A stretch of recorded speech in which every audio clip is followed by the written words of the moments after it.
Rim protection was an issue for Duke this year. It's not going to be an issue next year. How do you pronounce his name? Kaman Mulach? Malak? How do you pronounce that? You know? Malak. Malak.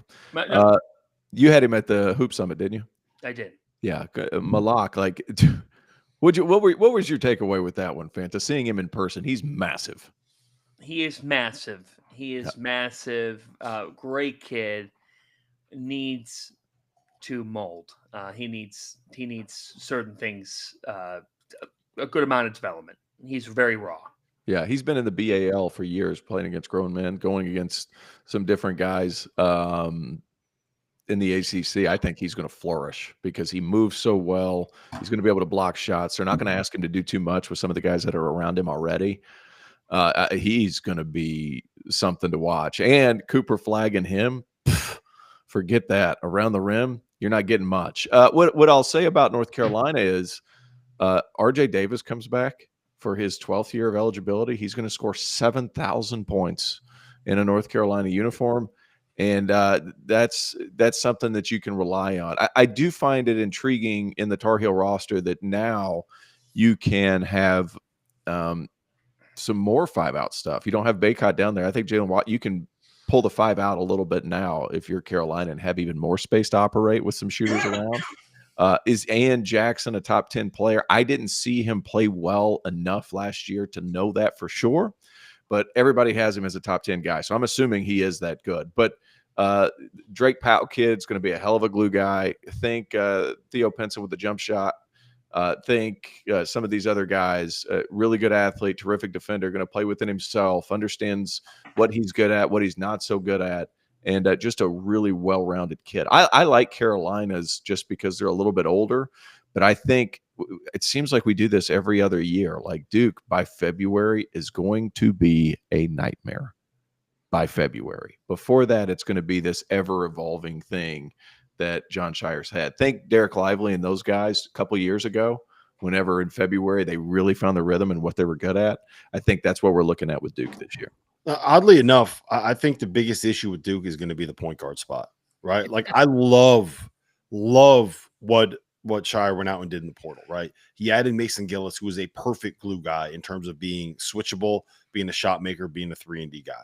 I think that Malik Brown, you can look at him and see exactly what role he's going to be playing in this system, right? I think Zion James is a steal. Yeah, 14 points a game at Tulane, 6'6", 220. He is built like he's going to go play tight end for the Charlotte or the Carolina Panthers. Agreed. Shot at 39% from 3 last season. Like another perfect role guy around him. They got the size up front. They got some youth.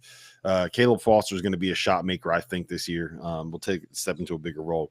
The biggest question is going to be, do they have someone that can help set all that up? Or are you going to rely on Cooper Flagg to be that guy?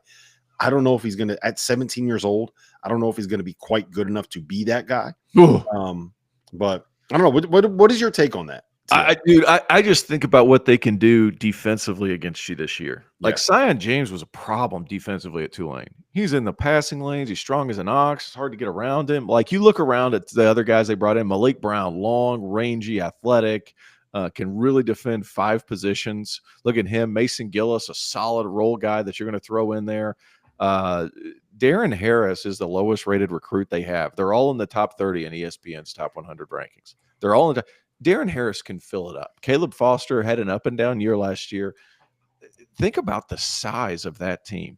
Think about the decision-making that Cooper Flagg can bring to your offense. Think about like Zion James played a lot of points too for Tulane. Like that roster is the defensive potential of that roster is hilarious. Yeah, that's where I'm at with the 2, Fana. Hilarious.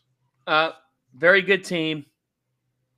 They can make the second weekend of the tournament. Not a Final Four caliber team for me. Just really? Not good enough. Just don't have enough guard play. Here's what I'll say. I tend to agree unless Tyrese Proctor makes a leap. Like if he makes a leap this year, if he is the guy that we kind of thought he was going to be this season, next season, does that make sense? I feel like Did I say it the right way? Yeah. So if Tyrese Proctor is that guy, then yes, I think they have a chance to win. But I think losing Jeremy Roach is going to be a bigger loss than people realize, John. Sorry. I think Zion James is the X factor to this if he's doing some of the things that you just listed, Terrence, and can alleviate some of the pressure. But, you're relying on Caleb Foster to take a sizable leap. You're relying on Tyrese Proctor to take a significant leap.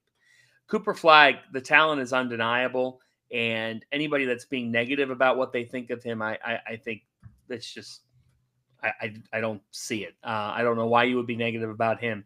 I'll tell you who else, I don't know if we brought him up, but I liked watching Con Knuppel here in the recent weeks and months, because I think that for non-Duke fans, he's going to become an enemy at some point in his career, if he isn't already, because he just fits Cameron Indoor and Duke to a T. But he's got elite feel for the game. He's a bucket. And he's a bucket. So underrated, maybe in terms of how we're talking about this Duke freshman class. But guys, the body's ready. He is ready for college basketball. He's going to help this team